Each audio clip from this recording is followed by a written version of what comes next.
Welcome back to Caterham School's Art 45 sessions, which I'm running in this period of lockdown, so that families, students, anybody probably from age 7 to 107 can find some time to create an artwork in 45 minutes.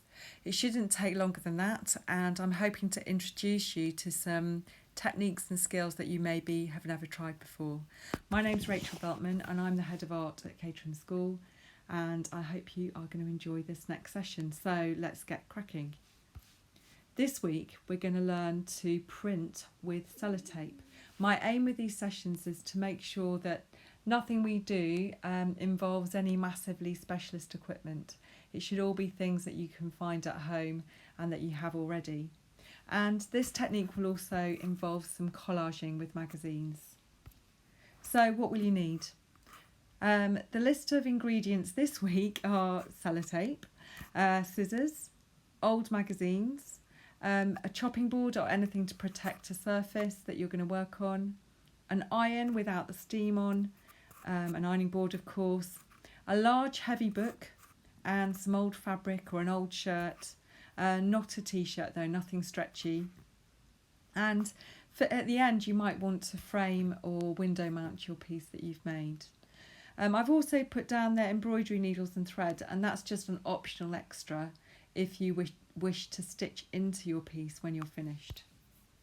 Okay, so how to start? I ripped out firstly from magazines images that I felt I don't know, I just had a gut feeling about them, I guess. The colours, the shapes, the mood of the images, and that they would go well together. So I chose these kind of old-fashioned icons, a graphic from a magazine. I particularly liked the target shape with the black and the kind of lovely emerald green, pastely emerald green, contrasting with the orange. And then the lovely kind of abstracted figures in the red, black and white painting that was found in the magazine. So I put those out on the table and thought, yeah, those are the ones I want to work with. You might choose completely different things, flowers, birds, you might want to go unicorns, rainbows. It doesn't matter as long as it is a print on a magazine type paper. So firstly, you might want to stop the video now and go and find your magazine images. Okay, so hopefully now you have the parts that you wish to collage. So I've cut out, not only with scissors, but also by ripping, the bits that I liked the best. And I even cut out some shapes, some circles and a ring shape so that I could play around with those shapes as I collaged them together. So then I've arranged those shapes and I've kind of been playing with them, I guess, to get a good balance of colour, of size and framing things and putting contrasting colours like the green circle on the red background, etc. And that was the arrangement that suited me. So you need to make a composition with what you think works well with the magazine elements that you've selected. At this point, if it helps, you could lightly stick them together if you have some Pritt stick. I actually managed without, and I just lay the pieces like I have there gently on the table. As long as the window isn't open, that should work fine. Okay, so now to the sellotape. What you need to do is stick layers of sellotape over your collaged arrangement of elements from the magazine. So firstly, go up and down the collage. You need to slightly overlay each strip of sellotape so that they join together. Don't do it edge to edge. And then once you've gone one way, you can go the other way. So you kind of build up a lattice of sellotape over your collage. So my tips are, try not to get wrinkles in the magazine paper as it sticks to the tape. Like I just said, overlap the tape slightly as you lay down each new layer and work the tape both ways. Okay, so what you need to do now is pull the collage away from the surface that you were taping onto, and you should have these frayed sellotape edges, and you can just trim those off with a pair of scissors. So all you're left is with the collage with the tape on top of it. Your next job is to go and get some of the things that I mentioned before. You need to get a sponge from the kitchen sink, make sure it's clean. Probably you now need to rest your work on a tray because what we're going to do next is a little bit messy. What you need to do is turn the collage to the back side, trim away any excess flapping kind of bits of paper, and then dampen down the paper on the back side of your collage so that it actually changes colour. You can see mine has gone actually dark with the wet. You don't want it soaking wet, you want it damp. And then you can start using your sponge to scrub away the damp paper, which should scrub away quite easily. The fibres will melt away and you should be able to remove them from the surface of the sellotape.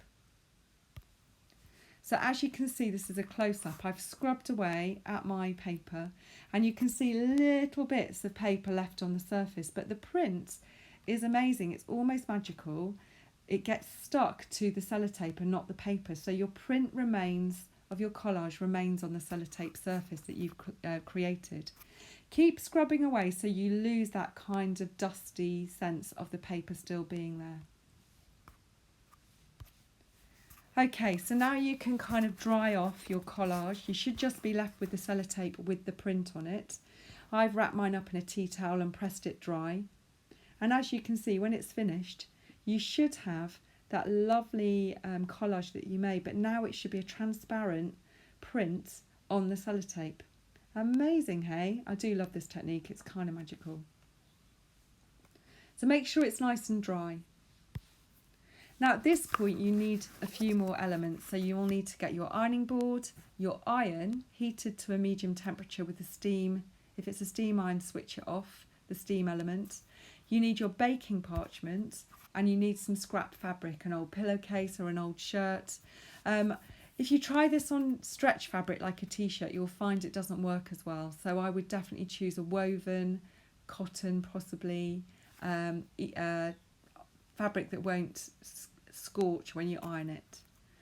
So now place your fabric on the ironing board, position your collage nice and centrally on your fabric, and then overlay, this is really important, overlay the baking parchment over your sellotape. You do not want to be ironing straight onto the sellotape because it will completely ruin your iron and you'll be very fed up with me for suggesting this technique in the first place. So the baking parchment is there to protect the sellotape and to protect your iron from the heat.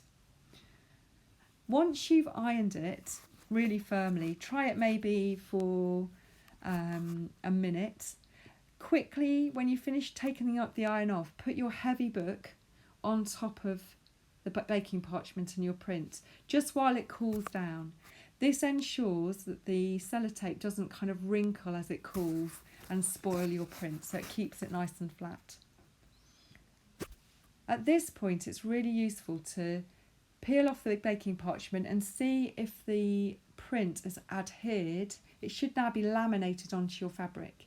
If you still think it could easily pull off, keep going with the process that we've got here until you feel like it's ironed on firmly.